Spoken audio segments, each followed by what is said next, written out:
Alors bonjour tout le monde, je vous propose de prendre place. On va commencer. Bienvenue donc à ce forum Pédago. Pour ceux qui ne me connaissent pas, je m'appelle Franck Scherer, je suis professeur à l'Université de Montréal et puis je co-anime donc ce réseau thématique de recherche de l'apéro.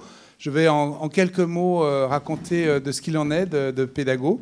Bien sûr, le Pédago de l'apéro, c'est d'abord ça fait rire, donc ça c'est une bonne façon de créer l'ambiance. Sinon, c'est un réseau qu'on a lancé à quelques-uns au sein de l'apéro il y a quelques années, qui était fondé tout simplement sur le constat, sur un double constat. Premier constat, c'est que contrairement à ce qui se passait dans beaucoup d'autres pays, notamment de pays de langue anglaise, mais pas uniquement en Europe du Nord, mais aussi en Italie, etc., beaucoup en Amérique du Nord aussi, il y avait toute une littérature de scientifiques et tous des travaux de recherche sur la pédagogie de l'urbanisme, et que cette thématique-là était très peu couverte, de toute façon très émergente et très lacunaire, on dirait, en français. Et donc, c'était assez logique qu'un réseau de recherche francophone sur l'urbanisme se décide de monter cette question-là, mais avec un double objectif. Oui, de faire démarrer finalement des propositions et des programmes de recherche, et en particulier ce dont on va parler aujourd'hui, la thématique de la pédagogie de l'atelier, qui est assez propre aux disciplines de la conception, du design et de l'architecture et de l'urbanisme, mais qu'on ne retrouve pas dans le reste de la formation universitaire, ou très peu. Il y avait quelque chose à creuser, et donc on a fait cette action à plusieurs, de développer d'abord à travers un séminaire, puis un appel à articles qui a connu un succès extraordinaire pour la revue Riurba. 2 numéros sont en préparation avec des articles tout à fait passionnants et qui vont créer un premier socle de capital scientifique, on va dire, de connaissances, de recherche sur la pédagogie de l'urbanisme. Précédemment, il y avait eu une note de recherche que j'avais écrite avec Agnès Bastin, qui coanime avec moi le réseau, sur une revue littérature anglophone qui permettait de pouvoir aller chercher des ressources théoriques à utiliser, donc finalement de se servir de ce marchepied pour avancer plus vite. Mais aussi et donc le forum, c'est aussi une façon de vous dire... il y a 2 numéros qui vont paraître. On espérait qu'il y en a un qui soit paru déjà. Mais en tout cas, ça s'en vient, c'est imminent.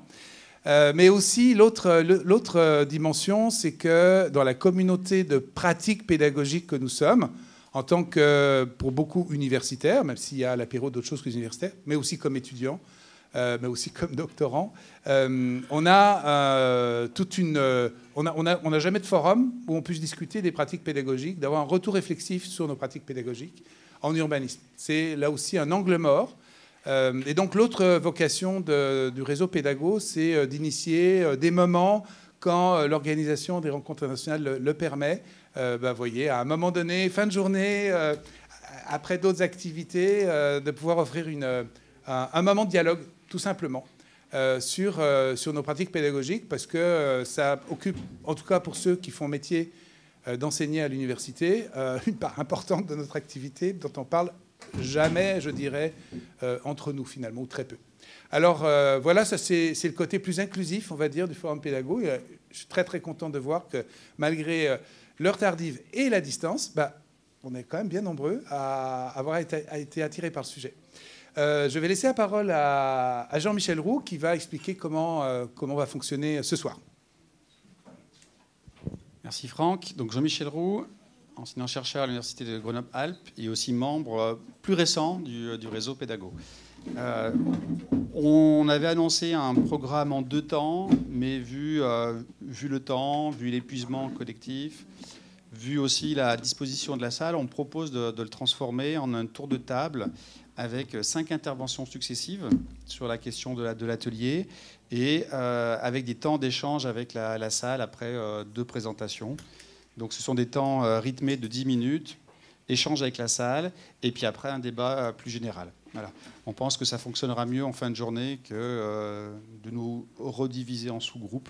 Voilà. Donc le tour de table sera composé, puis après ils peuvent nous rejoindre ici sur l'estrade, Wissam El Asri, qui est doctorante à l'Université d'Aix-Marseille, et qui mène des ateliers entre Aix et le Maroc. Et elle présentera avec Hakim Cherkaoui, qui lui aussi est doctorant, mais aussi enseignant au Maroc, et qui participe à ces mêmes ateliers. Ils vont vous parler de la question de la maîtrise d'usage dans les ateliers, entre cette coopération franco-marocaine. Federica Gatta, qui est enseignante à l'Institut d'urbanisme et de géographie alpine de Grenoble, qui viendra présenter les ateliers d'un nouveau parcours qu'on a mis en place il y a quelques temps et qui mélange des étudiants d'archi, de Sciences Po et d'urbanisme. Donc on fera un premier temps d'échange là-dessus.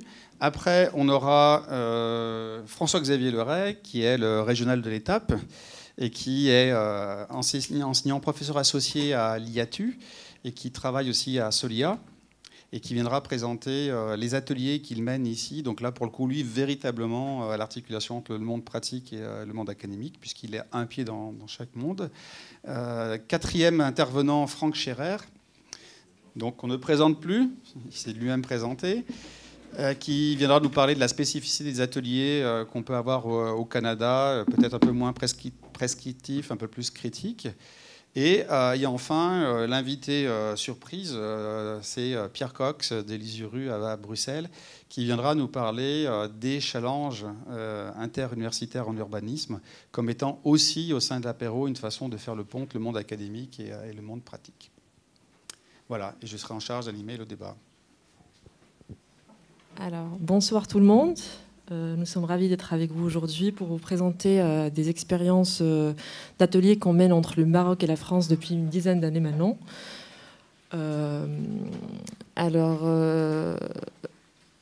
On va vous parler au fait de cette collaboration qui se fait entre des équipes du Master de Transition des métropoles et coopération en Méditerranée au sein de l'Institut d'urbanisme d'Aix-en-Provence et le Master 2 d'architecture et urbanisation des territoires en Méditerranée à l'École nationale d'architecture de Rabat.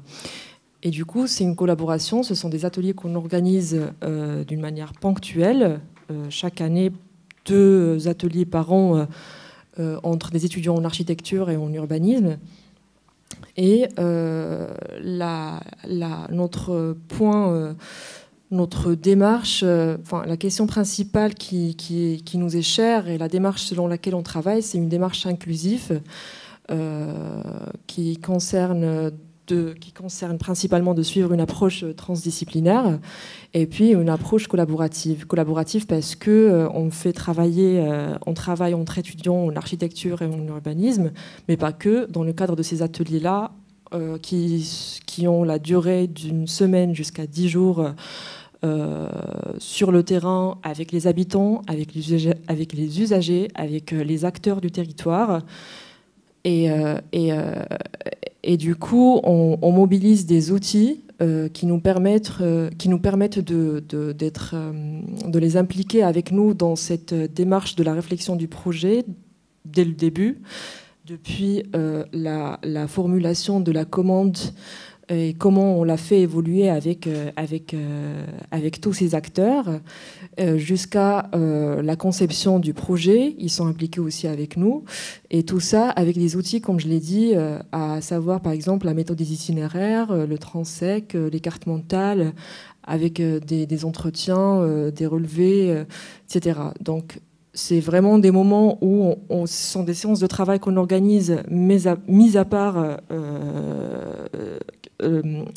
les séances de lancement de la commande au début ou seulement une séance de restitution à la fin, mais vraiment tout au long de l'atelier, tout au long de l'élaboration du processus de l'élaboration du projet, on travaille tous ensemble avec les habitants et les usagers. Et finalement, les résultats de ces travaux-là, ils sont mobilisés pour soit trouver des financements. Ce sont des propositions sur lesquelles les acteurs se basent pour trouver des financements pour mettre en œuvre ces projets.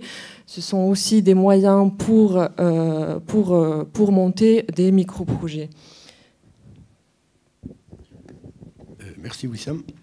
Alors, pour ma part, je tiens d'abord à préciser que je viens de l'architecture avant de me rapprocher de l'urbanisme. Et ce que Wissam vient d'expliquer, au fait, ça émane d'une réflexion qui consiste à remettre en question justement ce que c'est que la notion de projet et surtout le déroulé d'un projet. Dans ces ateliers qui durent depuis une dizaine d'années, Au fait, au départ, c'était une collusion finalement d'idées qui nous a ramenés à collaborer ensemble, quoi. On partait de l'idée que le cycle de projet, loin d'être un simple cycle linéaire, c'est plutôt un processus complexe, quoi. Que le projet commence dès la première phase, dès la formulation de la commande, qui elle-même, elle n'est jamais arrêtée, quoi. Et le long de ce projet, le long de ce processus, il y a toujours un va-et-vient entre commande, diagnostic, conception et la réalisation vers laquelle on tend. Et tout ça, en général, dans notre conviction, pour qu'il soit un peu plus maîtrisé et plus proche de la réalité, il était question de travailler systématiquement avec les usagers, avec ceux qui sont concernés, ceux qui passent la commande. Et le travail avec eux, il ne consiste pas à les consulter ou à remonter leurs doléances uniquement pour qu'on en prenne en compte. En réalité, il s'agit de co-construire le projet avec eux. Et le long de ce processus qu'on avait remarqué au départ, l'élément qui nous a surtout toujours intéressés, c'est la montée en compétence de ces commanditaires qui, au départ, qui ne sont pas des spécialistes, qui tout arrivent en fin de compte, surtout le préjugé qu'avait n'importe quel concepteur, c'est qu'une commande, c'est une liste arrêtée à laquelle on va répondre, et puis on s'est rendu compte que finalement, même la commande, c'est un projet en lui-même, quoi. Il faut qu'elle s'élabore, en faisant monter justement les usagers, les commanditaires en compétences pour qu'ils aient plus conscience de leurs besoins et en même temps qu'ils s'approprient plus le projet, quoi.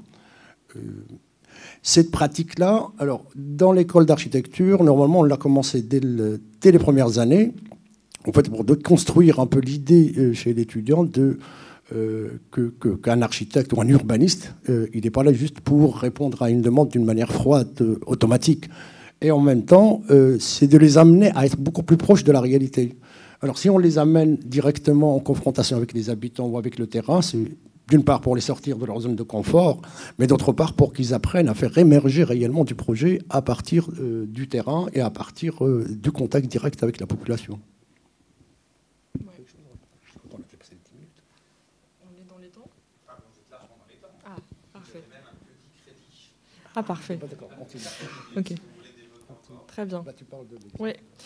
Justement, là, par exemple, c'était un exemple d'un quartier clandestin dans la ville de Martil, c'est la ville de Tétouan, au nord du Maroc. Et c'est un quartier informel sur lequel on a travaillé pendant plusieurs reprises, c'est-à-dire on a effectué plusieurs ateliers, un en novembre, ensuite un deuxième en juin.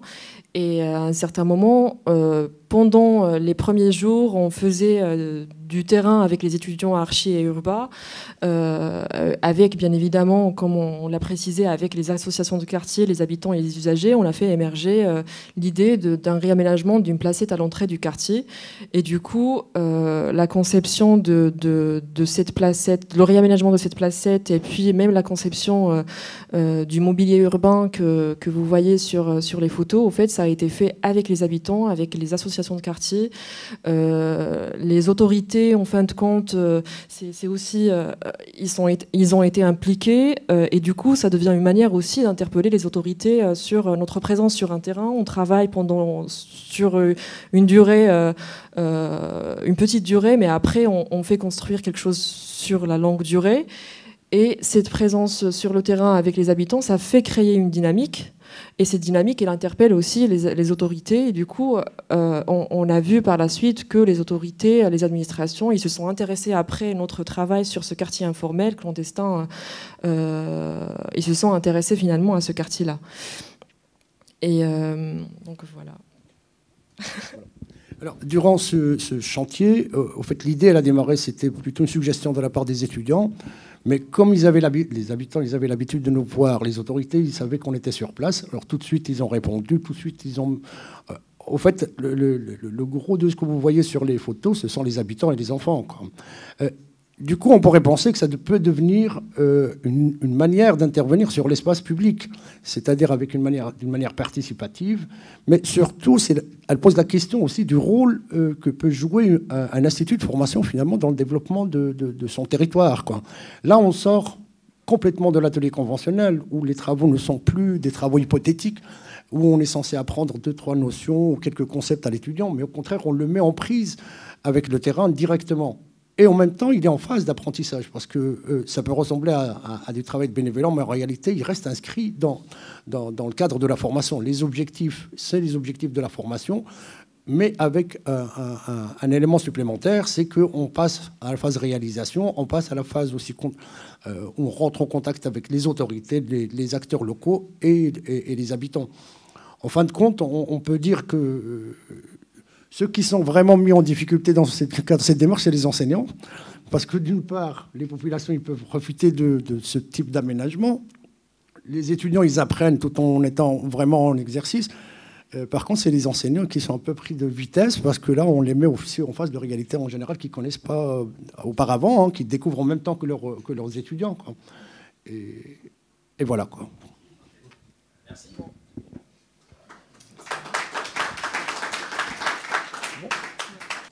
Bonsoir. Donc je suis Federica Gatta, architecte urbaniste. Donc j'enseigne à l'Institut d'urbanisme et géographie alpine à Grenoble, mais aussi de plus en plus à l'école d'architecture de Grenoble, puisque je me suis retrouvée dans la création de ce parcours qui s'appelle tout simplement architecture, urbanisme, études politiques, AUEP, dans lequel on mêle les publics des trois établissements, donc l'école d'architecture de Grenoble, l'Institut d'urbanisme d'urbanisme et géographie alpine et l'IEP, donc l'Institut d'études politiques. C'est un projet qui vise à long terme, enfin qui a créé une formation intégrée en 6 ans, à l'issue de laquelle les étudiants auront les 3 diplômes, mais on a lancé en parallèle aujourd'hui aussi le master en format, disons, expérimental, dans lequel on accueille des étudiants qui viennent de licence, soit d'archi, soit de géoaménagement ou de sciences politiques. Donc voilà, bon, je vous passe les détails de la maquette, mais voilà, c'est un projet très très long qui d'ailleurs a été initié par Jean-Michel Roux quand il était directeur de l'Institut. Donc voilà, une gestation très très longue qui aboutit à l'accréditation. Et donc cette année, on a eu la première promo de M1. Et pour laquelle on a commencé à composer une équipe enseignante qui comme vous voyez, est composée de personnes qui viennent des différents instituts et qui sont à la croisée de différentes disciplines. Et on est 3 responsables femmes. Moi-même, Marine Bourgeois qui est politiste, et Théa Manola qui est architecte urbaniste. Et du coup, on a aussi des étudiants qui, voilà, comme je disais, viennent de différents horizons. Cette année, on en a eu 17. Voilà. Et donc, parmi les choses importantes de cette formation, on a des objectifs qui sont à la fois liés à une réflexion autour de l'entrecroisement entre maîtrise d'ouvrage, maîtrise d'œuvre et maîtrise d'usage, une réflexion autour de la compréhension, mais aussi la capacité de faire évoluer les politiques publiques territoriales, à l'idée de s'attaquer directement aux grands enjeux du développement néolibéral pour comprendre, voilà, à la fois pour comprendre qu'est-ce qu'est le développement néolibéral des villes, mais aussi, bien évidemment, ces possibles alternatives. Et du coup aussi s'attaquer à l'idée d'inclure dans les projets des formes de sobriété et le respect du vivant. Donc disons que de ces enjeux qui sont voilà, en général affrontés dans le master, en découle du coup des enjeux assez complexes quand on parle d'atelier, parce que donc dans ce master, l'atelier a une place assez centrale. On est plutôt dans un format en termes d'heures plutôt école d'archi, donc avec un volume horaire plus conséquent. Et donc, voilà, on se pose la question de comment mélanger ces publics, de comment se mélanger entre enseignants et comment affronter l'idée de ces ateliers pluridisciplinaires. Donc, d'un côté, on essaye d'entrer directement par des wicked problems, et des problèmes complexes qui sont liés vraiment à des questions assez contradictoires qu'on trouve sur le terrain, hein, quand on fait du projet, les questions écologiques, encore une fois, les questions de néolibéralisme. Et donc, on a une progression d'ateliers qui s'attaquent à la fois à la question de la densification douce, donc de la contradiction entre densification et voilà, qualité dans les territoires sous pression foncière, la revitalisation des centres-bourgs. Et les questions qu'on va commencer l'année prochaine, plutôt en M2, de commun urbain. Et donc, à la fois, on a aussi plutôt des objets qui soient le logement, les stratégies plutôt territoriales, et ensuite, plutôt l'année prochaine, voilà, l'année prochaine, les services et les espaces publics. Donc, voilà, déjà, on rentre par des problèmes assez complexes, par des sites qui posent vraiment des grandes questions, dans lesquels on a des partenaires, je les appellerai pas commanditaires. On n'est pas dans l'idée de la commande, voilà, on est plutôt dans l'idée de la collaboration, de la co-conception de la commande, voilà, de l'évolutivité. Ce sont des ateliers qui sont associés à des séminaires, hein, comme ça se fait en école d'archi, et qui donc sont voilà, le lieu de débat autour des enjeux théoriques qui sont liés à l'atelier. Là, par exemple, dans la photo, vous reconnaissez quelqu'un de local, Gilles Pinson, qui est venu cette année débattre de la vie néolibérale avec nous dans le séminaire associé à l'atelier. Et donc ensuite, la question de comment faire pour, dans un atelier, passer de l'analyse territoriale large, de la stratégie territoriale, jusqu'au design à la fois des politiques publiques et des espaces. Donc c'est ce qu'on essaye de faire, ce qui commence à se dessiner, c'est notamment un travail par échantillon où les étudiants partent d'analyses territoriales assez larges et ensuite vont descendre à l'échelle de la faisabilité architecturale, voire du dessin architectural par ce qu'on appelle des échantillons, c'est-à-dire voilà, on choisit des petits points sur la carte où aller faire des focus. Mais ça reste très tendu au niveau du temps. On insiste beaucoup sur les immersions dans le terrain, ce qui voilà, relève d'une autre complexité, et sur la rigueur de la mobilisation des outils des sciences humaines et sociales, donc un terrain voilà, qui passe par des outils similaires à ce qui vient d'être présenté, des entretiens, des transects, etc. Et qu'ensuite on traduit en enjeu de projet. Et puis du coup, voilà, la complexité aussi non seulement du fait d'avoir des étudiants, parce que je dirais que peut-être les étudiants, c'est la chose la moins complexe, parce qu'on a un public, on découvre un public qui a énormément envie de se mélanger, des étudiants de Sciences Po qui ont envie de faire du terrain, des architectes qui ont envie de s'intéresser aux politiques publiques, des urbanistes qui ont envie de dessiner sur AutoCAD. Donc en fait, eux, pour eux, ça marche assez bien. Ce qui est plus complexe, c'est plutôt du côté des enseignants.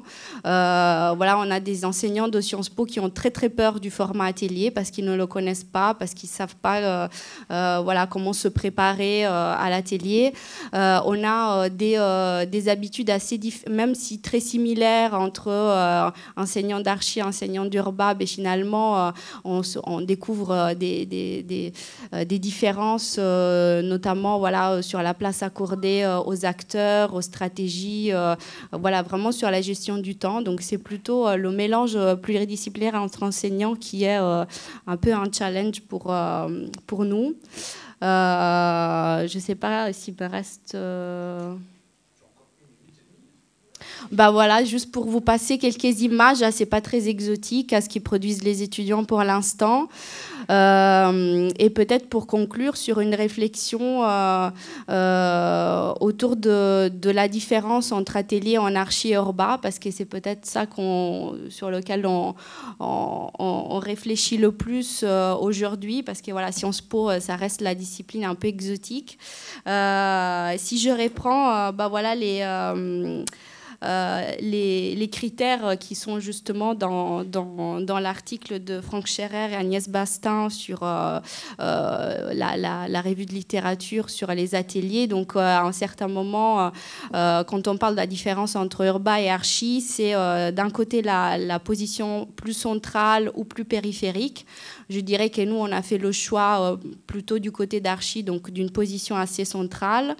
Sur la question de la professionnalisation de l'apprentissage, donc est-ce que ce sont des ateliers qui vont vers la professionnalisation ou qui sont un élément d'apprentissage? Je dirais qu'encore une fois, on est du côté de l'Archi pour le fait que pour nous, l'atelier, c'est une méthode d'apprentissage du projet.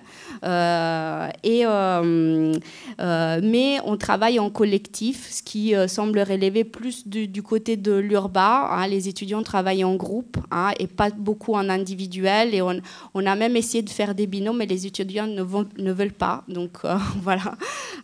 Donc on reste sur des travaux de groupe.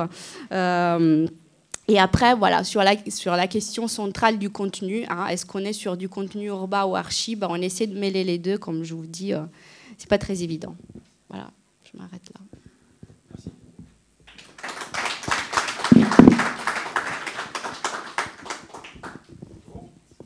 Alors, avant peut-être, il y a des gens qui ont envie de réagir. Sachant que moi, j'ai quand même noté un point commun entre vos présentations, c'est que dans les deux cas, les enseignants se mettent en danger.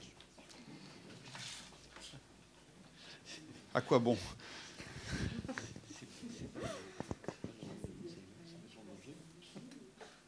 C'est un bon signe de la part des enseignants, je trouve. Oui. C'est quand même un bon retour. Voir qu'ils ont envie de sortir de leur réserve et de leur routine, c'est plutôt une bonne chose. Pas tellement plus à dire que ça, qu'on accueille ça avec... Non, je pense que c'est la manifestation aussi peut-être d'un constat, aussi d'impuissance par rapport à certains formats, par rapport à des réalités qui changent, par rapport à des manières de se former, une forme de formation continue. Enfin, il y a sans doute plein d'hypothèses à faire, mais je pense que c'est aussi pour ça... un des aspects peut-être du succès aussi de Pédago qu'on se retrouve là, parce que effectivement il y a sans doute un désir de renouvellement et aussi au contact des étudiants, une reconnaissance aussi de la compétence des étudiants et d'autres publics.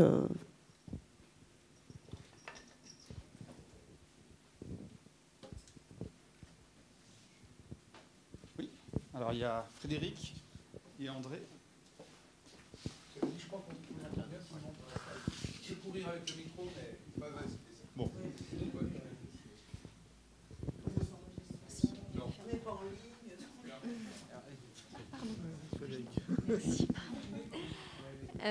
Oui, j'avais une question pour les deux interventions.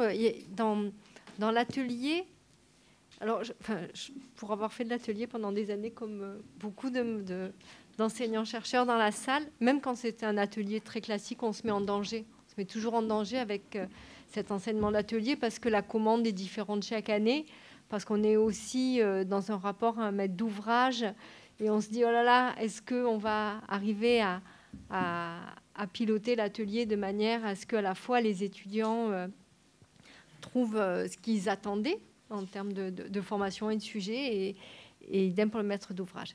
Bon, voilà, c'était une petite parenthèse. Sur les deux interventions, c'est justement la question du maître d'ouvrage que je voulais poser parce que dans le premier cas, sur la participation, elle me semble importante. Je pense qu'il y a souvent une volonté qui peut émaner des étudiants de faire de la participation, de conduire des entretiens, des questionnaires sur un terrain. Et souvent, on a le maître d'ouvrage qui est un petit peu frileux en disant attention, parce qu'il peut y avoir cette confusion entre est-ce que c'est un projet pour de vrai ou est-ce que c'est un exercice. Donc voilà, qui est le maître d'ouvrage dans le premier cas et peut-être aussi dans le second. Et comment, pour le second exposé, comment le maître d'ouvrage réagit face à ces trois formation. Enfin, il doit être certainement très content d'avoir à la fois des architectes, des urbanistes et des personnes juristes ou qui viennent de sciences politiques. Bon, voilà, c'est mes questions.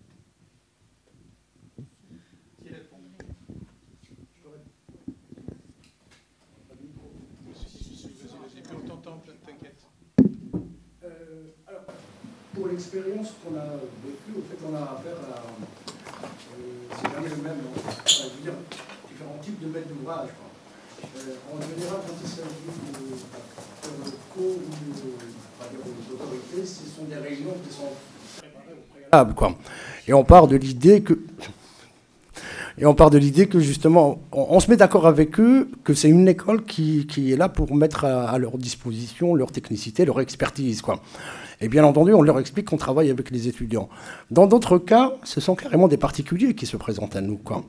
Une fois, c'était à propos je dirais 2 exemples. Un, c'était à propos d'un conseil dans la vieille Médina. Et une autre fois, c'était carrément la construction d'un gîte. En fait, dans les 3 cas, ce qui les intéresse, c'est justement ce côté étudiant désinvolte, qui sort un peu des cadres. Au fait, ils sont à la recherche d'un pertinent, en quelque sorte, quoi. Et c'est ça ce qui les intéresse. Évidemment, avec... et là, ils se rabattent sur les enseignants, parce que c'est nous qui garantissons un peu le déroulé du travail. Parce qu'après tout, ils savent très bien qu'ils ont affaire à des étudiants. Et ce sont ce cadre-là académique qui les encourage, quelque part, à se diriger vers un travail d'étudiant, comme on peut dire, quoi. L'autre volet qui est difficile à gérer, c'est la résistance des étudiants eux-mêmes, quoi. Parce que par moment, si on ne leur explique pas bien les objectifs, ni le travail, ils ont l'impression qu'on est en train de profiter d'eux, quoi. C'est-à-dire on travaille pour un tiers pour eux. Par contre, et c'est là où ça devient intéressant, c'est vraiment il faut montrer l'intérêt de cette démarche-là pour eux-mêmes, quoi. Sans cela, c'est vrai que c'est un peu difficile. L'autre chose qui les inquiète, c'est que plus on les pousse dans la participation, plus ils ont l'impression qu'ils font rien. Ils ne font qu'écouter, et ce sont les commanditaires ou la maîtrise d'ouvrage qui fait tout le travail à leur place, quoi. Et ça leur enlève ce côté créatif, que ce soit au niveau de l'urbanisme ou de l'architecture. Ils posent la question tout simplement à quoi on sert, quoi. Et en fait, c'est tout le travail de déconstruction qu'il faut faire avec les étudiants. Sans cela encore, on risque d'avoir des problèmes, quoi. Voilà.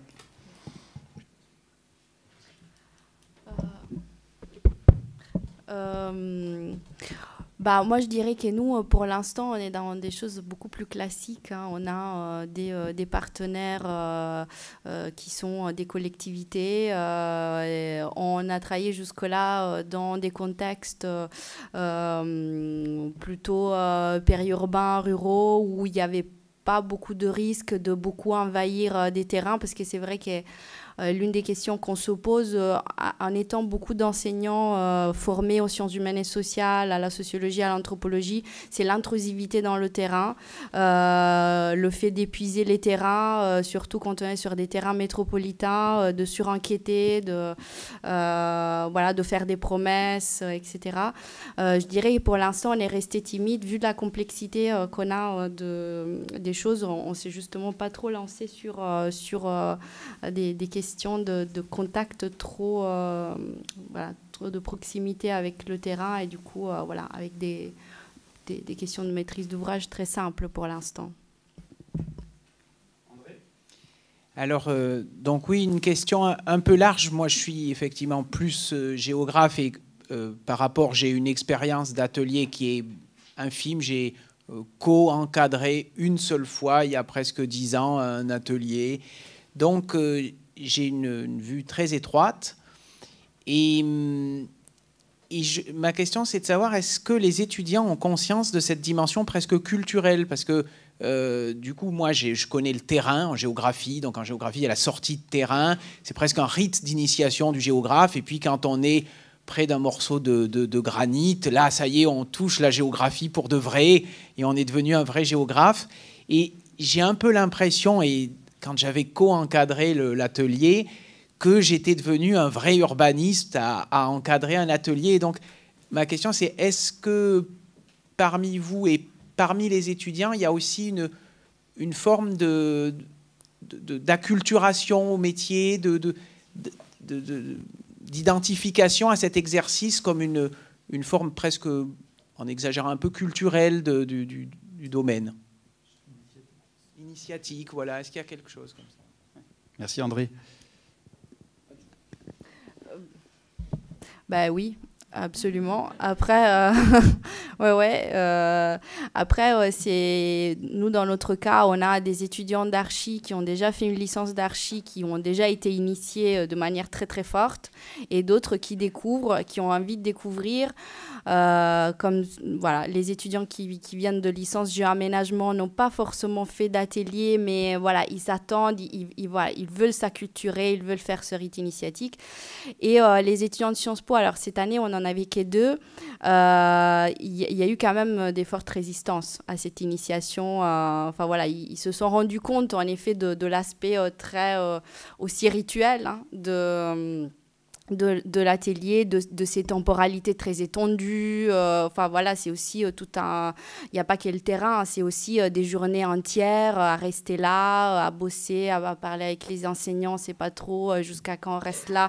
Voilà, les étudiants de Sciences Po ont été assez agacés au début, enfin le premier semestre, et après ils ont pris du goût. Donc voilà, mais on a eu, voilà, il y a eu des tensions quand même. Merci. Il y a une réponse, puis il y avait une dernière question tout au fond. Oui, rapidement. En fait, c'est très difficile parce que dans le cadre de ces ateliers-là, on les fait sortir de leur zone de confort. C'est plus l'atelier classique dans une salle où ils sont en train de travailler un exercice, ils ne sont pas en confrontation avec des personnes réelles devant eux, qui ont des doutes réels, qui ont des questionnements.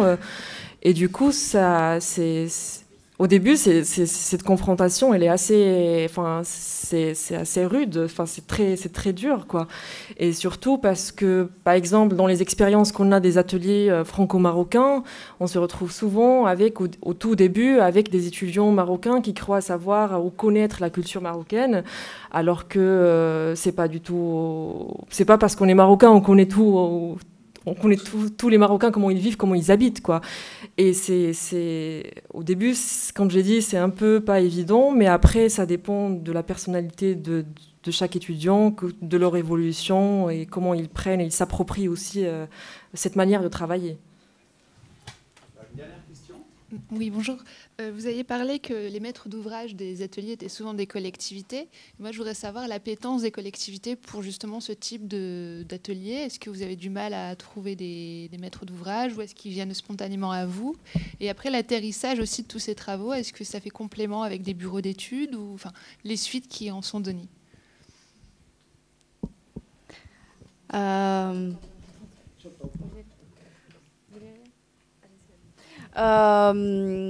Pour l'instant, on a trouvé des collectivités assez intéressées, mais on a eu aussi des problèmes politiques qui sont dus, je pense que vous connaissez un peu l'actualité de Sciences Po Grenoble et de ces conflits avec la région.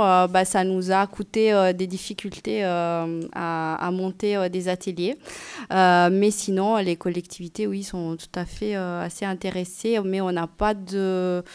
Alors, en M2, on va travailler aussi sur la question des métiers, donc des contacts avec des bureaux d'études de consultants, voilà. Mais voilà, c'est encore ouvert.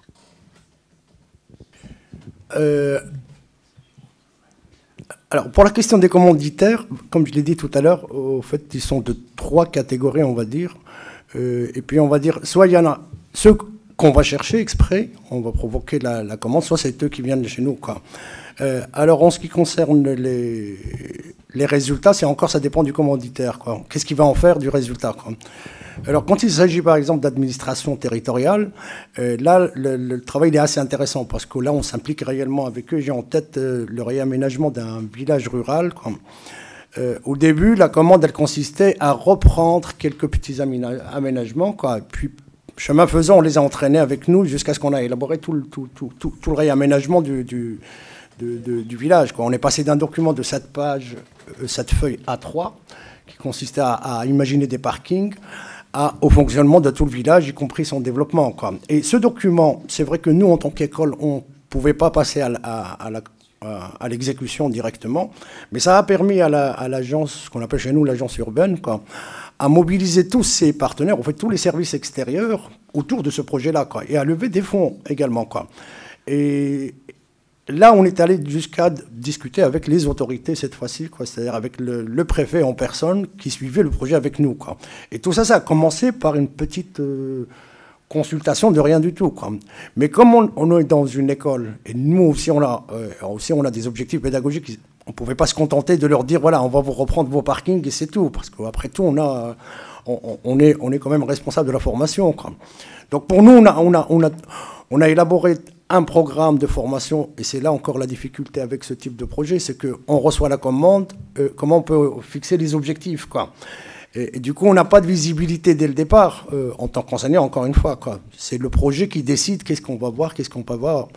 Dans le cadre de projets relativement restreints, là, c'est par la même chose. C'est-à-dire, une fois que le travail est fini, bah, le commanditaire, il prend le travail, il fait ce qu'il en veut, quoi. Voilà. Toute dernière question, puis après on passe à l'autre salle. Alors, si ça marche, on m'entend. C'est pas une question, mais c'était une réponse à plusieurs questions. En tout cas, comme géographe, je confirme que s'il y a un rythme initiatique qui me concernait l'enseignant que je suis, pour m'autoriser à me considérer comme urbaniste. C'est vrai. En ce qui concerne les étudiants, en tout cas, nos étudiants à l'école d'urbanisme de Paris, quand on leur demande pourquoi ils sont venus là, ils sont venus pour faire des ateliers. C'est la raison numéro 1 qu'ils donnent. C'est-à-dire, on a eu des cours jusque-là, en licence, etc. Maintenant, on veut faire des ateliers. Donc, je dirais que c'est au-delà du rite d'initiation. Enfin, c'est une demande qui signifie qu'on ne fait pas d'enseignement comme on en a fait, et on vient chercher vraiment autre chose. Et quant au commanditaire, nous, donc on en fait depuis longtemps, et beaucoup. Et en fait, on a réalisé relativement récemment que les commanditaires, eux, ils nous situent très bien comme pas du tout concurrents des bureaux d'études. Parce qu'ils se servent de ces commandes pour aller explorer des choses qu'ils n'oseraient pas du tout faire avec les bureaux d'études. Au bureau d'études, en gros, ils vendent des recettes. Et avec nous, ils vont tester des choses. Alors, c'est très sensible parce que c'est réflexif et argumenté avec des commandes d'ateliers. Donc, ils sont obligés de s'exprimer. Mais en fait, c'est pas très loin de ce qu'ils font avec les stages qu'ils nous offrent. C'est-à-dire qu'avec les stages, ils se mettent sur des sujets émergents. Enfin, je crois qu'ils ne payeraient pas une charge de mission, évidemment, ni un contrat. Mais en revanche, un stage, ça ne coûte pas cher. Et on l'avait vu venir avec l'urbanisme participatif. La vague de stages offerts a précédé la mise en place d'un marché de l'urbanisme participatif. Et on pourrait le répéter. Et je pense qu'il faut assumer que les ateliers, ils sont aussi exploratoires. Enfin, ils sont exploratoires pour la formation, la pratique pédagogique, pour le travail de groupe, mais ils sont aussi exploratoires pour nos commanditaires. Et on peut l'assumer, on peut le travailler avec eux. Leur dire, on peut vous aider à explorer quelque chose. Merci. Alors, deuxième temps maintenant, avec François-Xavier Leray et puis Franck Scherer. Il fonctionne celui-là ? Oui. Alors, moi, je ne vais pas vous parler des ateliers avec commanditaires.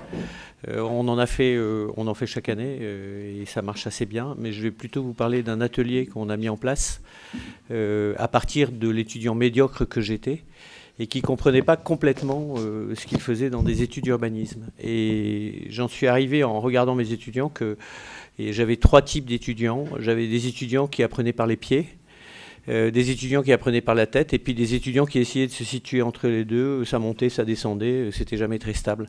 Et du coup, j'ai essayé de regarder comment est-ce que dans les ateliers ou dans les projets qu'on menait, on pouvait positionner des espèces de points de contact qui permettaient à chaque étudiant de savoir où est-ce qu'il en était, à la fois personnellement dans son parcours, dans la façon dont il entrait en relation avec le spatial, et à la fois dans son projet, donc la façon dont il construisait en fait son projet.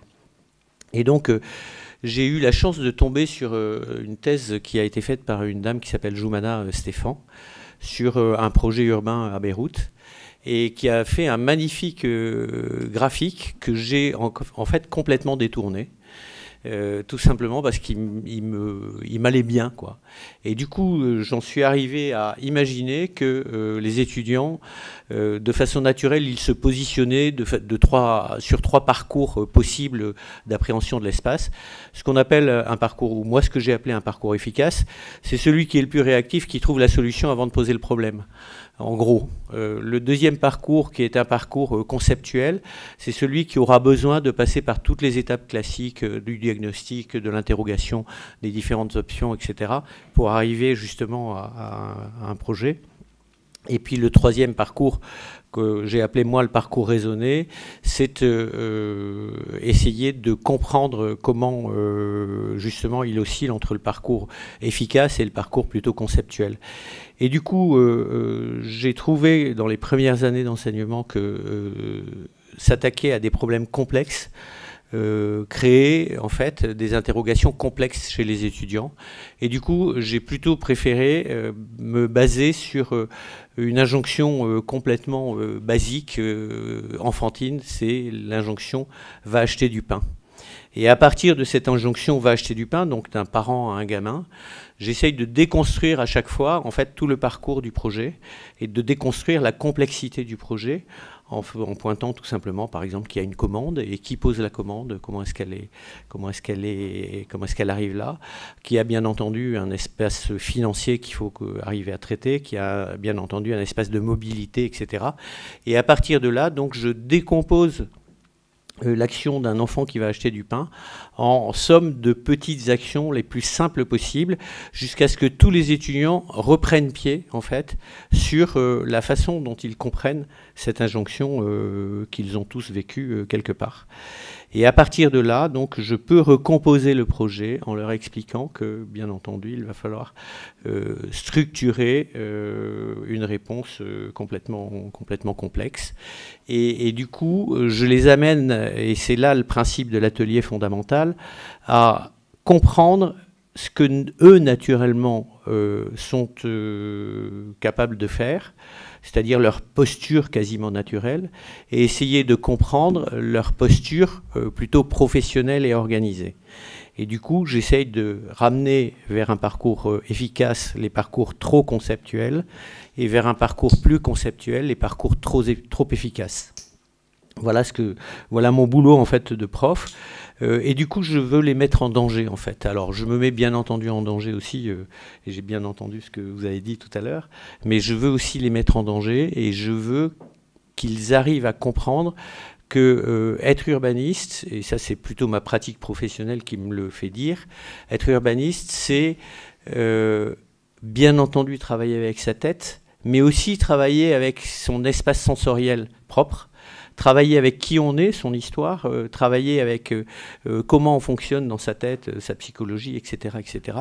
Et du coup, j'ai divisé en fait cet atelier en 6 séquences que je pourrais vous passer, que Jean-Michel a. Ces 6 séquences qui sont à peu près de 2h30 chacune, où je vais leur demander de se mettre en danger justement sur leur certitude.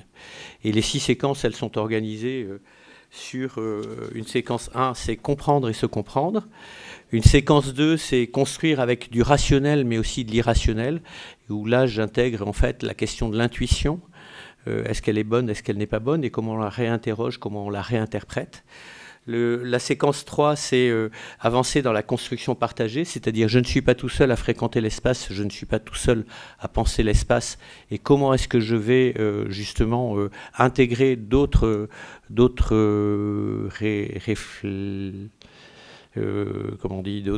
acteurs, en fait, tout simplement d'autres que moi-même, tout simplement. La 4e séquence, elle va être autour de la question d'un appui sur le collectif, où là, on fait des jeux de rôle qui sont assez marrants, que vous connaissez tous, hein, qui sont largement inspirés des pratiques HSC, du type je crée une scène où j'invente un langage et je réponds à l'autre qui me répond dans le même langage, et les étudiants qui regardent cette scène essaient de comprendre l'histoire qui se raconte justement à travers une gestuelle et un langage qui n'est pas audible. La cinquième partie, c'est savoir clore des séquences, c'est-à-dire amener à la décision en gros et amener au choix. Et la dernière partie, c'est mettre en pratique tous ces acquis et la façon dont on va justement être suffisamment à la fois structuré et structurant pour que le projet puisse sortir et émerger. Et à la fin de cet atelier, donc ça bouge beaucoup. On a l'impression que c'est le bazar pendant tout l'atelier, qui dure 2 jours. Hein. C'est-à-dire que les séquences sont de 2h30, ça dure à peu près 2 jours. À la fin de cet atelier, je leur demande de se positionner sur des caractéristiques professionnelles qu'ils ressentent chacun personnellement. Et moi, j'ai identifié 4 caractéristiques chez les professionnels que je côtoie. Il y a les purs créatifs, il y a les purs commerciaux, il y a les purs producteurs, ceux qui passent leur temps à analyser des choses et à diagnostiquer des choses et qui n'arrivent jamais à la décision. Et il y a enfin des gens qui sont des pilotes. Et du coup, j'essaye de leur faire comprendre à la fois, d'une part, comment est-ce qu'ils entrent naturellement dans un parcours entre efficace et raisonné et conceptuel, mais à la fois, qui sont-ils pour justement embrasser la carrière d'urbaniste et réussir là-dedans. Et au final, donc je leur demande de dresser en gros leur profil propre. Et à la fin, on a un échange sur la façon dont ils pourront entrer avec ce qu'ils sont et qui ils sont dans une carrière professionnelle, et où est-ce qu'ils peuvent trouver des atouts ou des limites en eux-mêmes par rapport à tous ces éléments-là. Voilà. Voilà ce que j'avais envie de vous partager. Alors ce document, moi je l'ai fait dans le cadre de l'Alliance Copernicus, donc des échanges sur les méthodes pédagogiques, et c'est pour ça qu'il porte ce label. Voilà, je crois que j'ai essayé de vous faire partager rapidement des façons peut-être peu béotiennes. Alors excusez-moi, je ne suis pas du tout académique, mais j'essaie d'amener en fait chacun à prendre en charge en fait à la fois bien entendu son espace professionnel, mais son espace propre.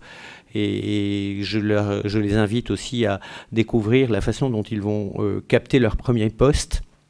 Est-ce à partir de leurs caractéristiques propres? Est-ce à partir de leurs qualités, de leurs atouts, des parcours qu'ils ont choisis, ou est-ce à partir de leurs limites? Et j'essaie donc de leur faire comprendre que quand on utilise ces limites, eh ben on a une amplitude qui devient de plus en plus grande, et que si on n'utilise que ces forces, on a peut-être une limite qui est qu'on va devenir expert, mais pas forcément de grandes choses. Voilà.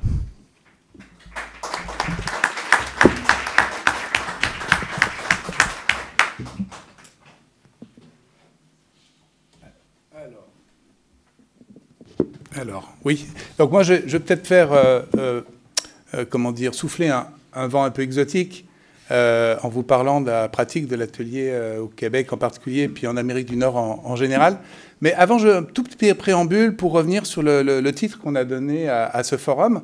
Donc, l'atelier d'urbanisme pont vers la profession, parce qu'en fait, il y a un petit background théorique. En fait, ça sort d'un article important dans la littérature donc anglophone sur l'atelier, qui est un article dont le premier auteur est Brandt, puis il y en a plein derrière, là, qui date de 2013, qui est un article qui a été écrit par des chercheurs en sciences de l'éducation et en chercheurs en design, et qui a essayé de théoriser justement quelle était la relation entre communauté pédagogique, communauté académique et communauté professionnelle dans l'atelier. C'est eux qui ont employé cette expression de pont.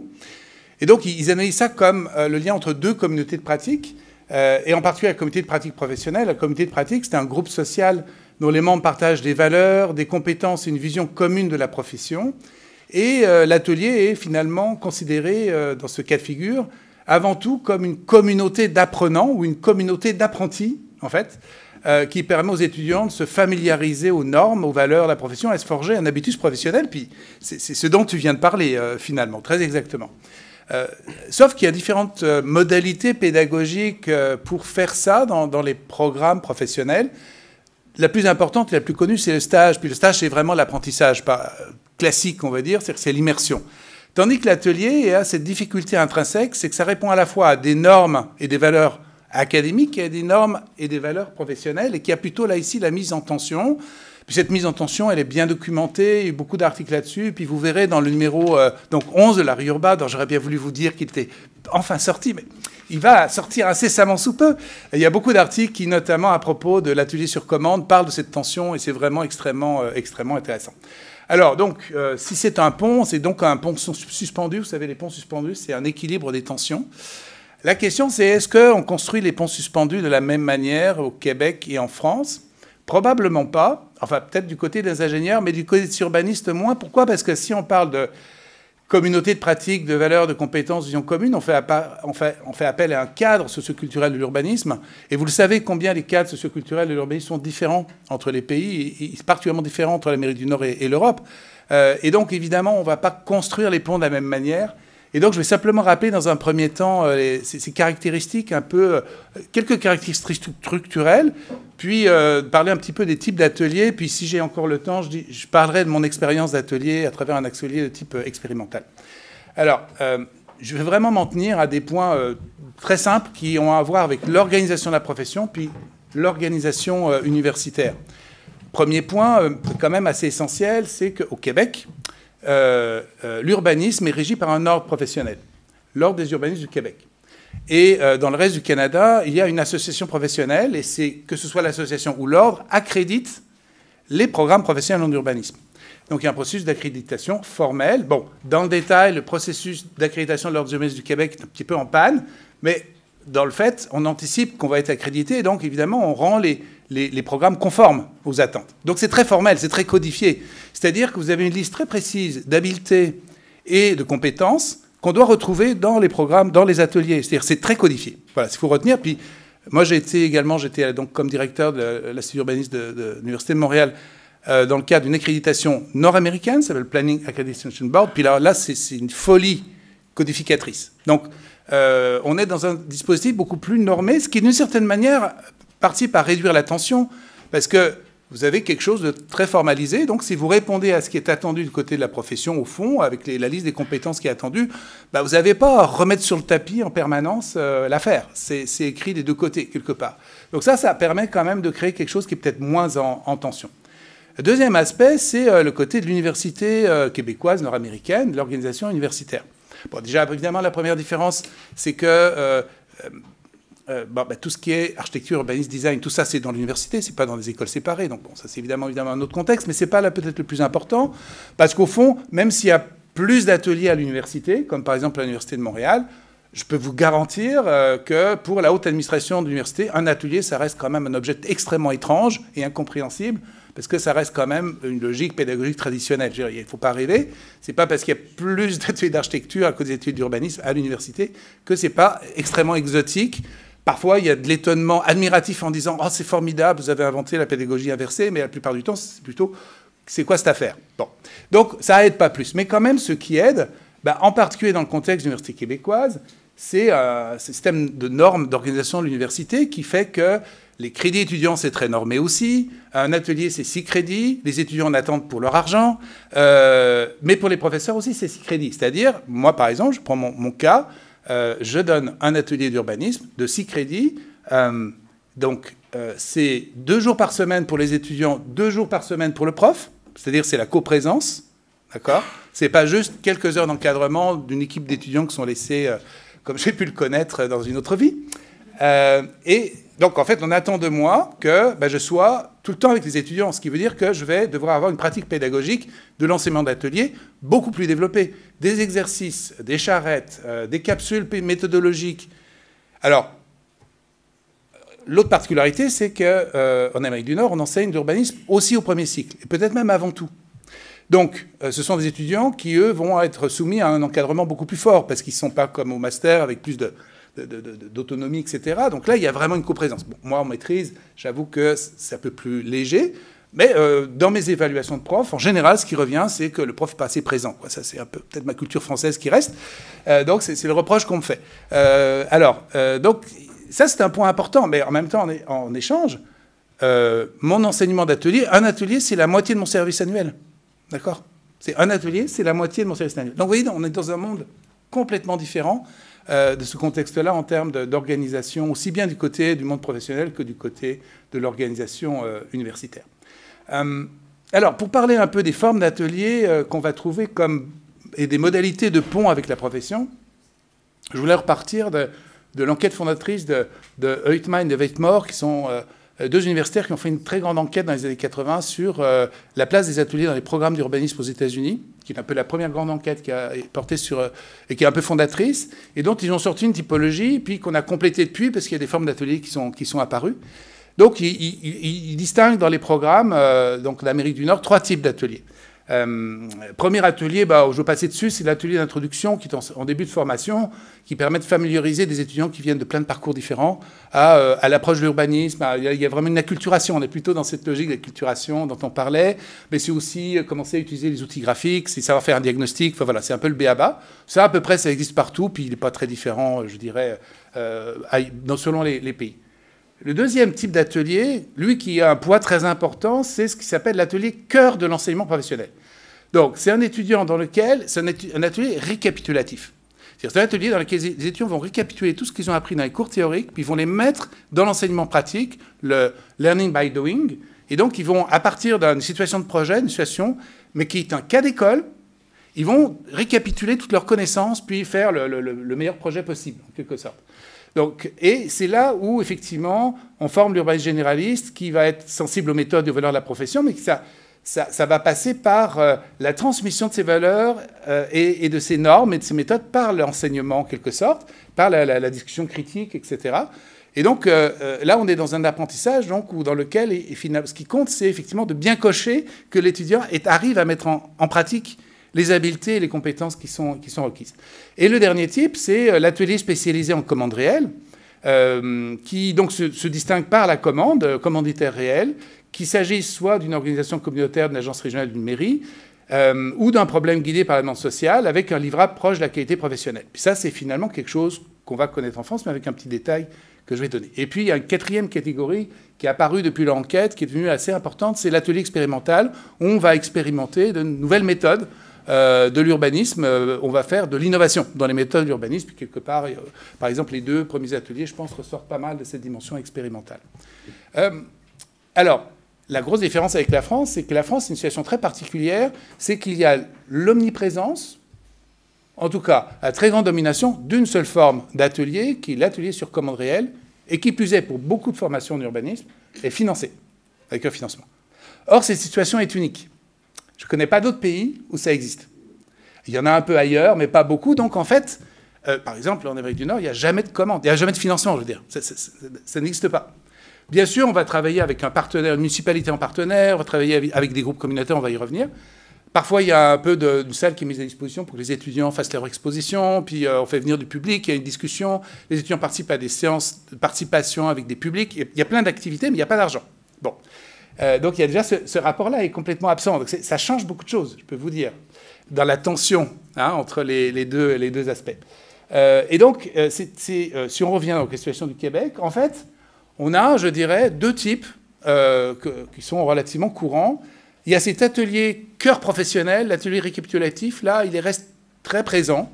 Il reste très présent, un peu traditionnel, on va dire. Il reste très présent, pourquoi ? D'abord, je vous ai dit, on enseigne beaucoup l'urbanisme au premier cycle, c'est là où il y a le plus d'ateliers. Donc il y a 3 ateliers en général, 1 par an en premier cycle, puis généralement 1 ou 2 au master, parce qu'à la maîtrise, parce qu'il y a moins de temps pour le faire. 2 en général. Un atelier d'introduction, puis un atelier effectivement de type professionnel. Et donc ces ateliers de premier cycle sont beaucoup des ateliers où on récapitule les savoirs des étudiants, parce que ces étudiants qui sont beaucoup plus jeunes, etc. Et il y a, là, je dirais, ils sont tout le temps avec l'équipe pédagogique, ils les voient au moins 2 réunions par journée, le matin, l'après-midi, avec un suivi très, très strict de leur progrès, etc., la façon dont ils cochent les habiletés, tout ça. Donc on est vraiment avec cette forme-là qui reste très, très présente et qui vient avec cet accompagnement pédagogique aussi très, très présent, d'une certaine manière. On ne lâche pas du tout les étudiants dans la nature. Ça, c'est pas imaginable, parce que les étudiants même ne l'accepteraient pas au premier cycle. Ils veulent que ce soit conforme aux attentes de la profession. Ils veulent que la garantie soit garantie conforme. C'est ça un peu qui offre ça. Et évidemment, on peut introduire de l'innovation, de nouvelles façons, de nouvelles approches, et heureusement nos collègues le font, mais je dirais quand même que la forme même de l'atelier reste relativement traditionnelle. Et puis l'autre type d'atelier qu'on trouve, c'est les ateliers sur commande réelle, mais complètement différents de ceux qu'on trouve en France. C'est ce qu'on appelle le Community Service Learning, l'atelier au service communautaire. Donc là, on va en fait, les étudiants vont se mettre au service d'une communauté dans une logique d'advocacy planning. C'est-à-dire, les communautés n'ont pas les moyens, n'ont pas l'argent, n'ont pas la capacité de pouvoir répondre au pouvoir des promoteurs privés ou des municipalités, etc., qui vont imposer leurs projets. Donc on va venir les aider à monter en capacité, à faire l'empowerment de ces communautés. Ça, c'est très développé dans nos collègues des universités anglophones à Montréal et dans le reste du Canada, mais en particulier donc McGill, où ils sont un peu avec les 2 types dont j'ai parlé, puis Concordia, où ils sont plutôt spécialisés dans le Community Service Learning. Donc là, évidemment, il n'y a pas d'argent non plus, par force de coup, parce qu'on va avoir des gens qui n'ont pas d'argent. Et donc, il y a énormément de dimensions participatives. On est vraiment dans une logique d'urbanisme participatif qui est finalement assez proche, je dirais, de ce qui a été présenté dans le premier exemple. Et donc, finalement, se dessine en creux l'atelier à la française qui est totalement absent. Alors, pour finir, je vous dirai quelques mots des ateliers de type expérimentaux. L'atelier que je donne à la maîtrise, donc, qui est un atelier qui au départ était un atelier de planification stratégique, qui face à la capacité des outils traditionnels de la planification à répondre à un certain nombre d'enjeux, et en particulier les enjeux de la transition socio-écologique, à pouvoir anticiper correctement ce qui se passe, nous a amené à aller chercher comment on peut armer les étudiants de compétences du futur. C'est-à-dire comment on peut armer les étudiants de nouvelles routines professionnelles. Puis là, je rigole parce que je suis avec Nicolas Lavoie, nous avons co-enseigné cet atelier de nombreuses années. Puis Nicolas fait sa thèse sur le renouvellement des routines professionnelles de l'urbanisme, pour notamment des routines innovantes. Donc l'idée, c'est d'introduire des compétences qui seraient importantes à mobiliser pour faire un urbanisme de la transition socio-écologique. Et donc là, c'est un apprentissage essentiellement méthodologique. Là, on n'est pas du tout parti sur une commande réelle avec un terrain, puis il va falloir faire le beau dessin que le maire attend. On est sur quelque chose de beaucoup plus radical, assez proche de ce que Frédérica a présenté dans la démarche, c'est-à-dire de penser différemment, de penser en dehors de la boîte, ce qui met les étudiants dans un état d'insécurité terrible.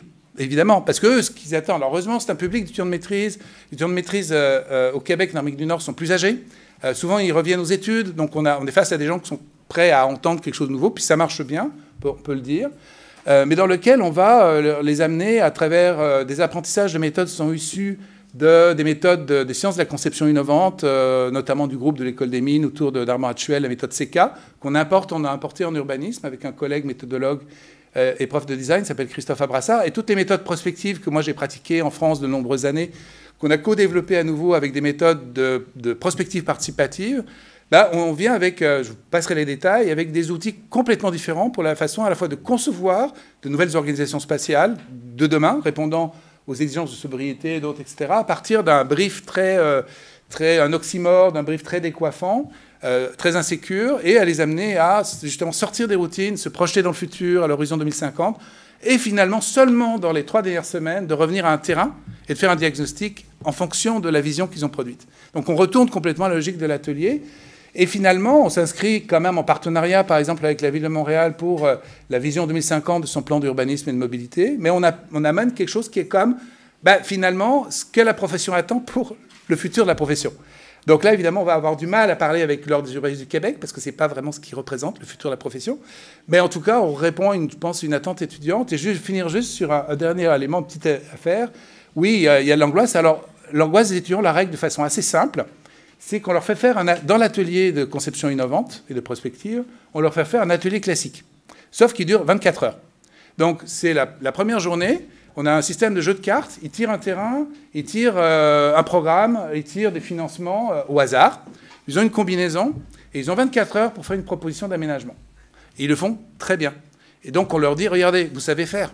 Il n'y a pas de problème. Donc maintenant, on va vous désapprendre de faire ça, puis faire autre chose. Donc en fait, ils sont très rassurés parce que ils disent, finalement, si on devait faire ça pendant 4 mois au lieu de 24 heures, on va s'emmerder. Et donc, ils sont prêts à regarder autre chose. Mais si on ne le faisait pas, je pense que les grincements de dents seraient un peu plus bruyants, en tout cas, au début. Voilà.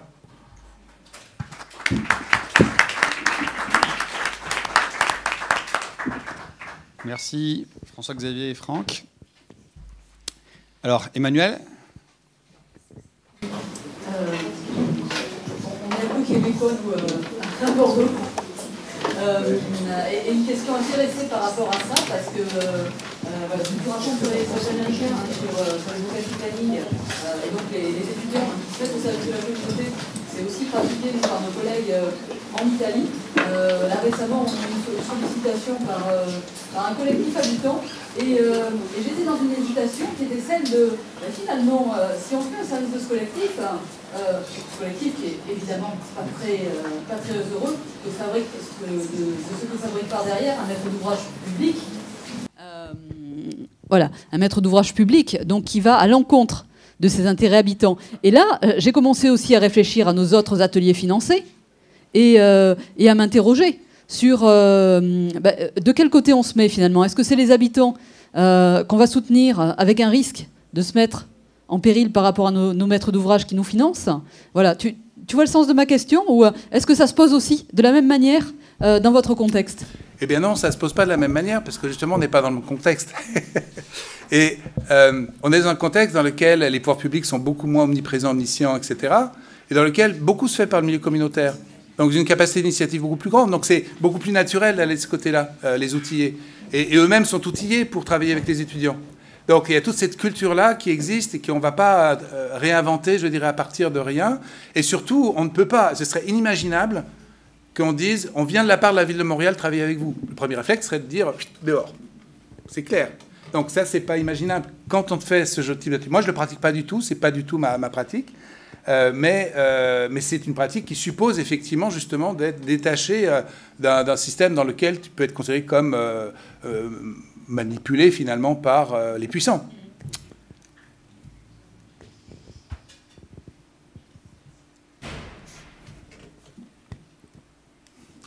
Roloff. Donc Roloff, et puis après Federica. Peut-être juste une petite question, mais après tous ces exemples, je me pose un peu la question finalement, c'est quoi l'atelier? Enfin, qu'est-ce qui détermine l'atelier? C'est peut-être pas, enfin, dans le contexte français, je vois bien, parce que, à partir de quel moment on parle d'un atelier, mais dans ce contexte, enfin voilà, international, à partir de quel moment un élément pédagogique est un atelier ou autre chose? Parce qu'il y a des choses que tu présentes là, je pense qu'ils sont, enfin. Voilà, qui se pratiquent dans des cours d'autres façons. Enfin, voilà, pourquoi on... Voilà, qu'est-ce qui définit l'atelier? C'est une excellente question. Oui, il y a quelque chose qui définit l'atelier. D'ailleurs, la diversité des formes, il y a toujours la même pratique de base qui est le learning by doing. C'est-à-dire, l'étudiant travaille sur un projet, il avance, il soumet ce travail à l'encadrant, qui va le critiquer, qui va le... Donc c'est cette méthode d'apprentissage qui est unique, qui permet de faire des progrès fantastiques dans cet exercice de synthèse que demande l'urbanisme, qui est non pas d'assimiler des connaissances, mais effectivement d'abord d'avancer sur une démarche de projet, quelle qu'elle soit, je veux dire, au sens du projet pédagogique au fond, donc d'avancer par la pratique et de se faire critiquer, c'est-à-dire de se faire interroger par l'encadrant, et ça donne des capacités, une puissance à cette forme d'enseignement. Et ça se retrouve partout. Quels que soient les différents types d'ateliers dont j'ai parlé, il y a toujours ça, normalement. Mais du coup, c'est une pratique qui va au-delà, parce qu'on dit que ça caractérise l'urbanisme, la formation en urbanisme. C'est quand même une pratique pédagogique aussi qui... on faisait ça aux Pays-Bas, on appelait ça enseignement guidé par la problématique, ou un truc comme ça, où on aime, pédagogie inversée finalement. Oui. On revient à ça. Tout à fait. C'est une pédagogie inversée, et puis c'est pas juste en urbanisme, puis l'atelier c'est pas juste en urbanisme, la pédagogie inversée c'est dans plein de domaines. Il y a des caractéristiques propres à l'urbanisme, qui est le travail d'équipe, par exemple. Ça, c'est universel, j'ai l'impression. En tout cas, ça l'est quand même pas mal, c'est assez dominant. C'est le travail de synthèse, à la fois connaissances, pratiques, habiletés. c'est la nature des objets qu'on va travailler. Donc il y a un certain nombre de choses, mais fondamentalement, effectivement, je pense qu'il y a une forme de banalité aussi de la pédagogie inversée. Il ne faudrait pas, comme construire une sorte de château fort de l'atelier d'urbanisme. C'est partagé par pas mal de monde. Mais pas tant que ça non plus. Je reviens à mon université de Montréal. Je peux dire que la pédagogie inversée, on est quand même plus dans l'ordre de quelques pourcents des profs que de plus de 10%. Alors, avant Didier, il y avait Federica, et puis après Didier. Merci. Je voulais revenir sur cette question de l'advocacy planning parce que je pense que c'est voilà, si l'idée c'est de discuter aussi des perspectives de recherche, moi je trouve que c'est un questionnement qui est vraiment intéressant et qu'il faudrait d'ailleurs croiser avec les pratiques des architectes. Il existe d'ailleurs un réseau thématique financé par le ministère de la Culture sur les pédagogies collaboratives qui travaille beaucoup sur l'advocacy planning. Moi, la question que je me pose et que je trouve un peu gênante quand on parle aujourd'hui d'advocacy planning, parce que quand il a été pensé dans les années 60, d'accord, c'était le contre-projet, et aujourd'hui, je pense qu'il faudrait élargir la notion d'advocacy planning, parce qu'on peut faire du community service aussi pour les collectivités qui n'ont pas de services techniques, par exemple, ce qui arrive quand on travaille avec une communauté un peu rurale, etc. Et après, ça pose vraiment la question de quel est d'entrer le discours politique dans lequel on met les étudiants. Est-ce que les habitants, c'est forcément les bons et le public, c'est forcément le mauvais, alors qu'en tant qu'urbaniste, on va travailler pour le public. Voilà, nous, en AUEP, c'est des questions qu'on ne peut pas contourner parce qu'on a des politistes et que... voilà. Mais bon, je trouvais... c'est pas vraiment une question, hein, c'est plus une remarque. Non, je ne peux pas répondre à la question parce que je ne le pratique pas, mais c'est vrai qu'on constate une forme de routinisation de ce qui a été inventé dans les années 60. Puis, évidemment, comme toute routinisation, ça a ses défauts. Puis, effectivement, il y a ce côté un peu... l'excès de bien... Enfin, oui, ce que tu as dit, c'est-à-dire, effectivement, les habitants ont forcément raison, etc. Bon.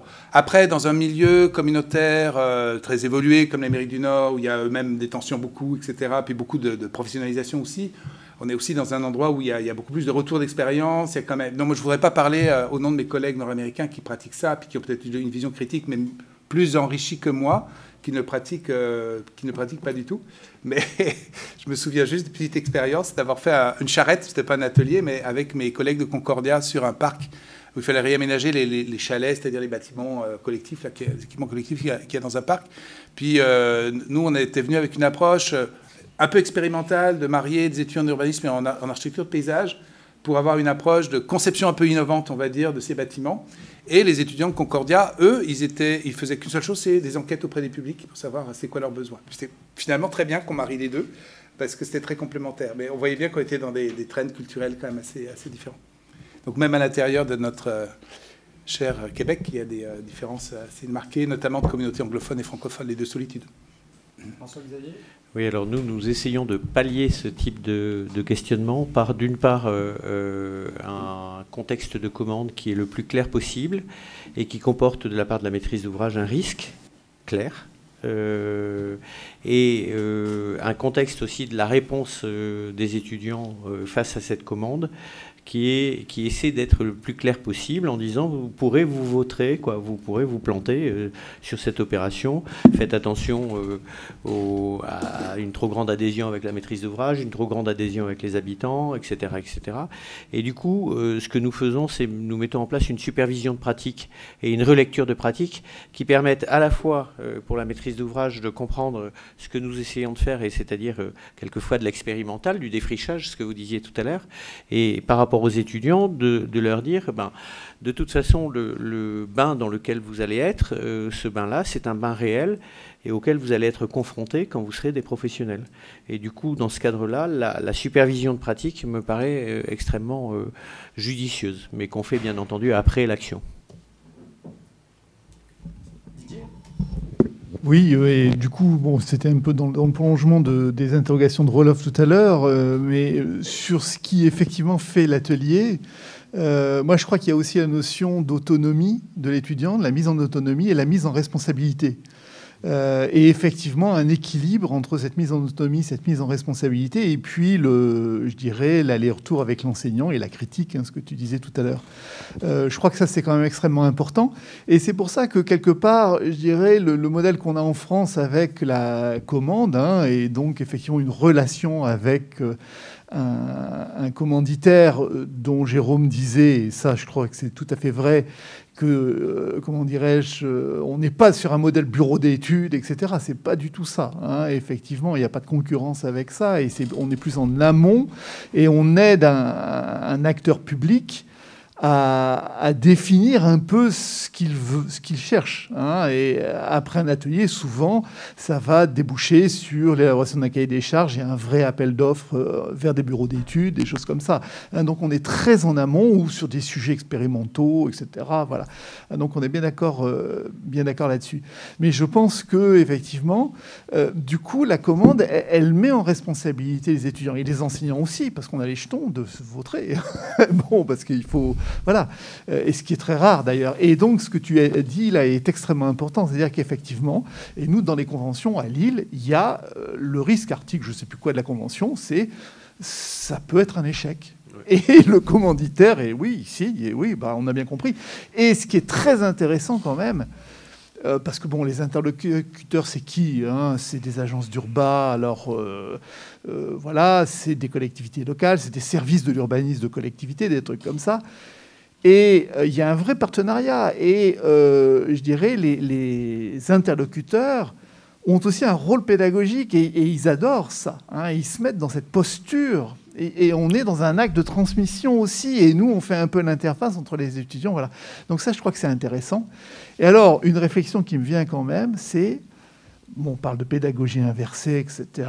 Voilà. Bon, on pourrait avoir ça dans toutes les disciplines, à l'université, dans l'enseignement supérieur. Mais quand on voit ceux qui pratiquent, donc les écoles d'archi, donc le champ de l'architecture, le champ de l'urbanisme, aussi un peu le champ des géographes, hein. En géo, il y a des formes d'ateliers aussi, hein. Bon. Et derrière, on a le territoire. Et donc, est-ce qu'il n'y a pas l'objet qui conduit aussi, je dirais, un peu plus facilement, je dirais, à ce type de pédagogie? Voilà, pourquoi est-ce que, en histoire, on n'a pas d'atelier, enfin, je ne sais pas, peut-être qu'il y en a, mais je n'en ai pas entendu parler en tout cas, ou, je ne sais pas, moi, l'apprentissage en sciences, ils ont du labo, c'est autre chose, hein, mais voilà. Et donc, il y a peut-être une spécificité de l'objet, ce qui est un peu territorial, qui voilà, nous amène un petit peu plus facilement sur ce mode. Alors pourquoi, je ne sais pas, il faudrait peut-être interroger la chose. Moi, je suis totalement convaincu, hein. Tu mets des peut-être, mais que ce rapport au terrain doit entrer dans la définition de l'atelier. Parce que quand tu dis learning by doing, mais dans nos disciplines, le doing, ça veut dire faire du terrain. Pierre ? La grande différence de nos formations, c'est l'aspect créatif. Donc on se met dans le projet par rapport à la plupart des autres formations qui sont de l'application. Par exemple, je suis médecin, je dois soigner évidemment, donc sur base de protocoles, etc. Ici, on part d'une situation zéro, on doit imaginer une situation future, voilà, donc avec des partenaires. Moi j'ai envie de réagir par rapport à ça. Non, bien sûr, oui, soyons clairs. D'un temps, voilà, d'un certain point, et effectivement, on a une vue rétrospective pour aller de l'avant, mais on doit toujours aller de l'avant. Donc on ne dit pas, je vais imaginer une situation de 1900. Oui. On va réagir tous les deux. Alors dans l'ordre, vas-y. Moi, une réaction, c'est je n'ai pas l'impression de former un urbaniste type qui soit par exemple plus créatif qu'autre chose, mais des urbanistes qui vont trouver justement des capacités d'exercice qui sont très différentes. La relation que vous faisiez avec la profession de médecin, vous n'avez pas qu'un seul médecin généraliste, vous avez des spécialistes, vous avez des coordonnateurs, vous avez des gens qui font complètement autre chose, etc. Et je pense que justement dans le traitement de l'espace et la projection de l'espace pour demain, il faut qu'on ait des urbanistes qui qui se trouvent et qui puissent exprimer quelque chose qui n'est pas de l'ordre... J'ai pensé à mes étudiants là quand vous disiez le mot créatif, et il y en a qui sont très attristés de ne pas être créatifs. Mais pourtant, ce sont d'excellents urbanistes, mais qui sont par exemple des pilotes ou même des commerciaux. Et quand je justifie la question du commercial par rapport à l'urbanisme, je leur dis, mais vous n'êtes pas en train de vendre de l'espace, vous êtes en train juste de regarder l'espace avec tous les atouts qu'il possède, contrairement à celui qui va trouver que c'est moche. Voilà. Et du coup, le rôle du commercial, c'est tout simplement inverser le regard et revenir en permanence sur un regard neuf avec les aspects positifs de l'espace qu'il traite. Bien sûr, mais quand on parle de l'urbaniste, on peut difficilement l'imaginer seul. Donc effectivement, vous donnez plusieurs caractéristiques de personnes qui peuvent endosser le métier de l'urbaniste, et c'est l'équipe quelque part. Donc, et c'est pas l'équipe toute seule, c'est l'équipe avec des commanditaires, avec la population, etc., etc. Donc c'est vraiment un travail collectif qui se met dans la projection. C'est le côté projection. Oui, je suis d'accord. Et ce que je voulais vous dire aussi, c'est qu'à titre professionnel, j'ai souvent vu des urbanistes qui étaient deux pilotes à la fois dans un même projet, et c'était catastrophique pour le projet. Voilà. Je voulais aussi réagir à mon tour parce que vous aurez compris que mon éloignement géographique et culturel m'a aussi conduit à un éloignement du primat de la commande et du primat du territoire. Et puis parmi les disciplines que tu as citées, Didier, il y en a une que tu n'as pas citée qui pour moi était très importante, c'est le design. Beaucoup d'ateliers en design, et en fait j'ai beaucoup appris du design, notamment des pratiques du design social. Pourquoi ? Parce qu'en fait, l'urbanisme de la transition demande à ce qu'on invente de nouvelles façons, de nouvelles organisations sociales, de la sobriété, des infrastructures, etc. Et en fait, le design social fait ça. C'est-à-dire qu'il design des organisations innovantes.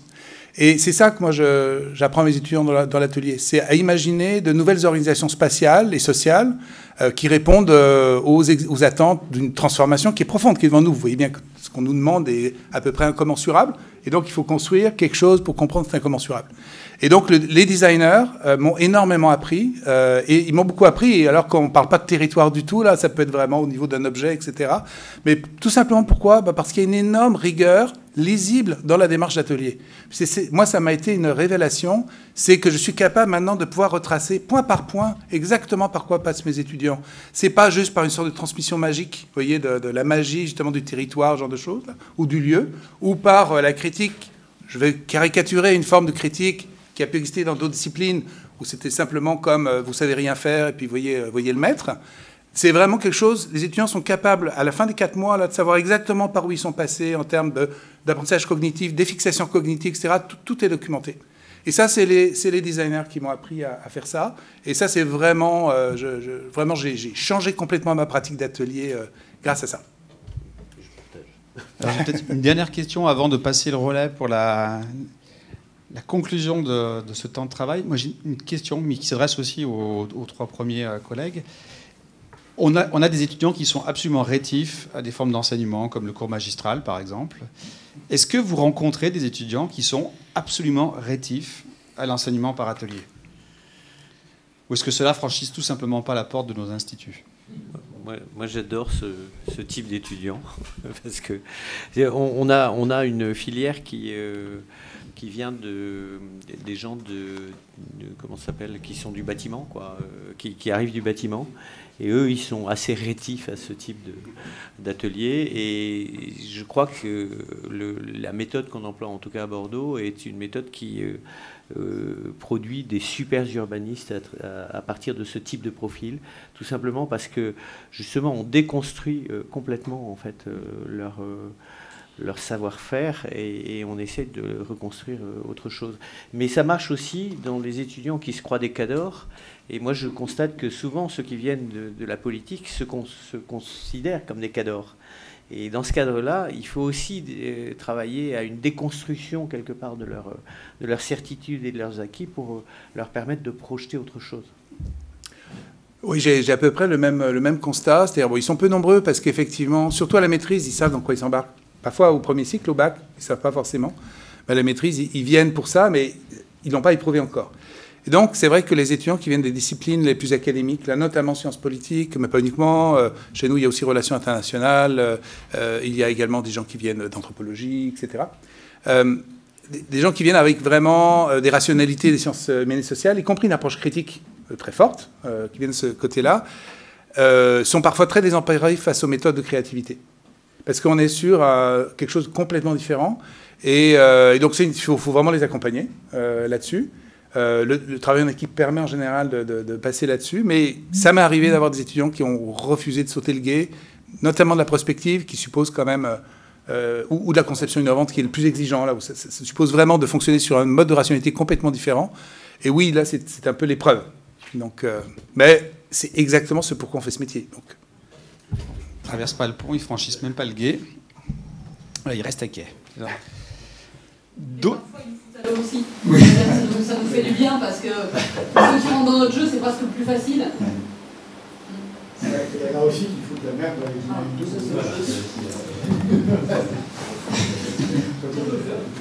Si ça vous convient, je propose qu'on écoute maintenant à la fin, pour conclure ce forum, Pierre. T'es toujours bon, Pierre, ou pas? Pardon? Tu es toujours d'accord ou pas? Oui, bien sûr. Donc, c'est un témoignage, tout simplement. Voilà. Donc, mais de là à conclure, c'est peut-être autre chose. Quand même, c'est ton...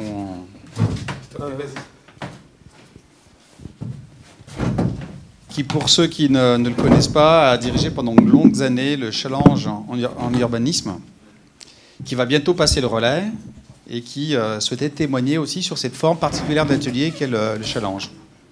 Pierre, ça... Voilà, quelques minutes. Oui, donc voilà, donc ici, effectivement, c'est une...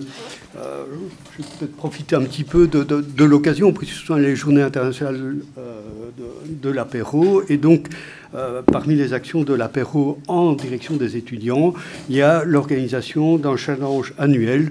Et peut-être en me trompant un petit peu, mais je crois qu'on est à la 25e édition. Donc annuel, plus alors quelques interruptions suite au Covid.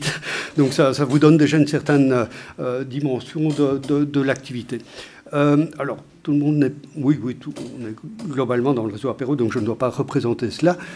Mais donc c'est plus alors sur les modalités qui sont envisagées. Donc c'est d'abord le fait de mettre en relation différents instituts, 10, entre 8 et 10 chaque année.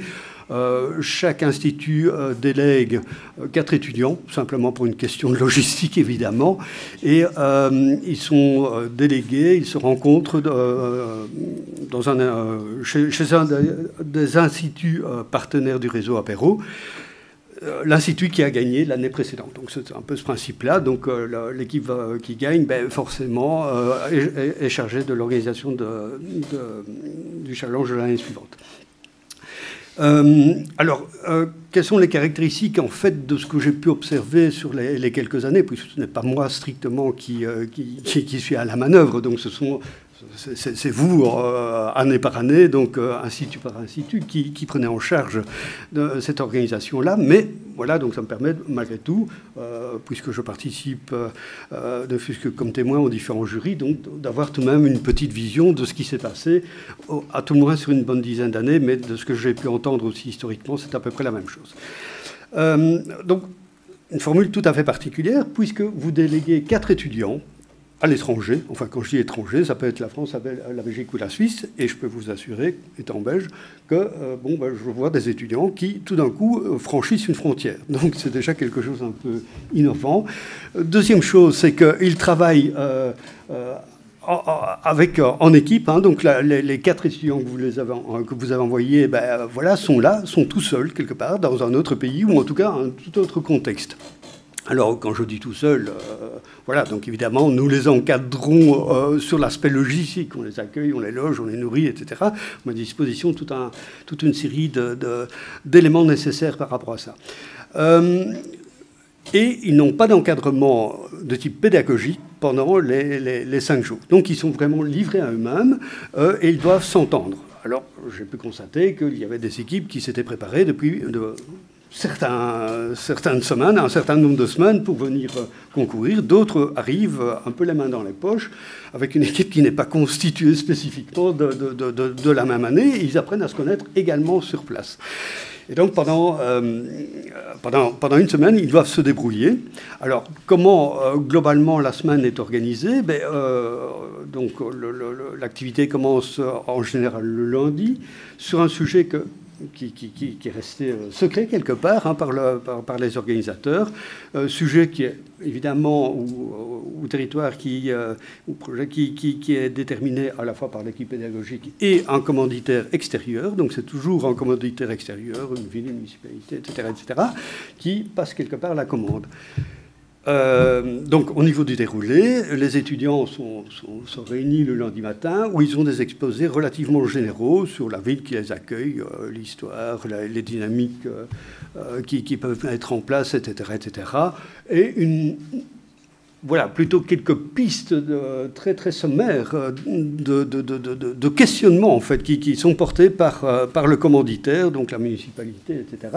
Mais quelque chose qui est très très flou quelque part. Et puis, avec un territoire qui, lui, par contre, est clairement cerné. L'après-midi, on les accompagne sur le site pour prendre quelques balises, etc., et qu'ils puissent se repérer dans la ville qui les accueille. Et puis, pendant 3 jours, ils sont livrés eux-mêmes. Et donc, ils doivent s'organiser. Et le jeudi soir, on vient rechercher les clés USB, le temps de reproduire les documents. Et le vendredi matin, ils présentent devant le jury. Donc les 8 équipes, et avec l'obligation que chacun prenne un petit temps de parole pendant leur présentation.